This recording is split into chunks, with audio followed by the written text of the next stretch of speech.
വിശുദ്ധ മത്തായി അറിയിച്ച നമ്മുടെ കർത്താവ് ഈശോ മിശിഹായുടെ പരിശുദ്ധ സുവിശേഷം 10-ാം അധ്യായം 24 മുതൽ 33 വരെയുള്ള തിരുവചനങ്ങൾ.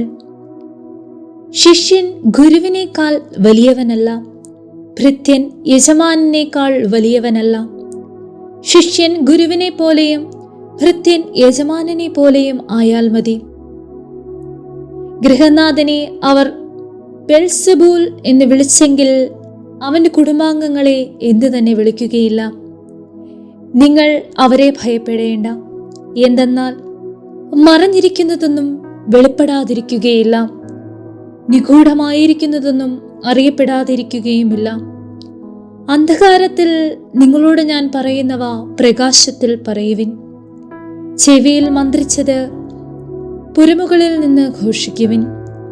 ശരീരത്തെ കൊല്ലുകയും ആത്മാവിനെ കൊല്ലാൻ കഴിവില്ലാതിരിക്കുകയും ചെയ്യുന്നവരെ നിങ്ങൾ ഭയപ്പെടേണ്ട.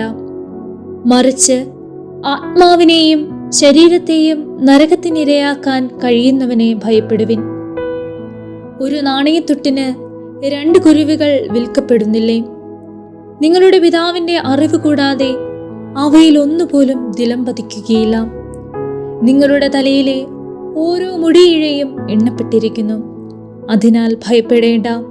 നിങ്ങൾ അനേകം കുരുവികളേക്കാൾ വിലയുള്ളവയാണല്ലോ. മനുഷ്യരുടെ മുൻപിൽ എന്നെ ഏറ്റുപറയുന്നവനെ എൻ്റെ സ്വർഗസ്ഥനായ പിതാവിൻ്റെ മുൻപിൽ ഞാനും ഏറ്റുപറയും. മനുഷ്യരുടെ മുൻപിൽ എന്നെ തള്ളിപ്പറയുന്നവനെ എൻ്റെ സ്വർഗസ്ഥനായ പിതാവിൻ്റെ മുൻപിൽ ഞാനും തള്ളിപ്പറയും.